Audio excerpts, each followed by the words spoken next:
மக்களே, இலங்கையினுடைய நிலைமை நாளுக்கு நாள் மோசமாகிக் கொண்டே இருக்குது. சூறாவளி அனர்த்தம் மிகவும் மோசமான நிலையில் அதிகரிச்சுட்டே போகுது. இயற்கையின் சீற்றம் அதிகரிச்சுட்டே இருக்குது. இது குறைகிற பாடாக தெரியலை. ஸோ மிகவும் கவனமாக இருங்க. ஆற்றங்கரையை அண்மித்த நீங்களாக இருந்தீங்கன்னா கண்டிப்பாக எங்களோட அரசாங்கத்தினால் சொல்கிற அறிவுறுத்தல்களை பின்பற்றி உடனே உங்களோட வீடுகளில் தேவையான டாக்குமெண்ட்ஸ், தேவையான வேல்யூபிள் திங்ஸ் எல்லாத்தையுமே எடுத்து ரெடி பண்ணி வச்சு சொல்கிற டைமில் வெளியேறுங்க.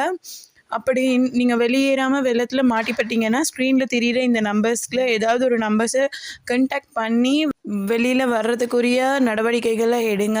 Be safe. அப்படி நீங்கள் சேஃபாக இருக்கிற மக்களாக இருந்தால் அத்தியாவசிய தேவை இல்லாமல் எதுக்குமே வெளியே இறங்கிடாதீங்க தயவு செய்து. ஏன்னா இந்த காற்றினுடைய சீற்றம் மிகவும் அதிகமாக இருக்குது. ஸோ எல்லோரும் கவனமாக இருக்கணும். இந்த காலநிலை வளமைக்கு திரும்பணும் அப்படின்னு இறைவனை பிரார்த்திப்போம். எல்லோரும் பிரார்த்தனையில் ஈடுபடுவோம்.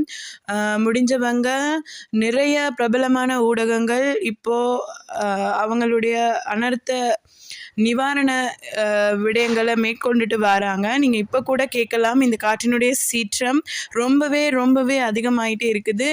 இரவாகும்போது ரொம்பவே அதிகமாகுது.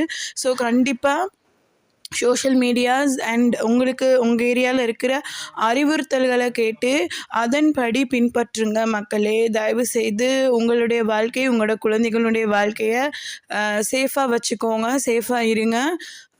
இறைவனை அதிகமாக பிரார்த்தித்துக்கோங்க. இறைவன் நாடினால் மட்டும்தான் இந்த நிலைமை வளமைக்கு திரும்பக்கூடிய வாய்ப்பு அதிகமாக இருக்குது. ஸோ ப்ளீஸ் ப்ரே பண்ணிக்கோங்க.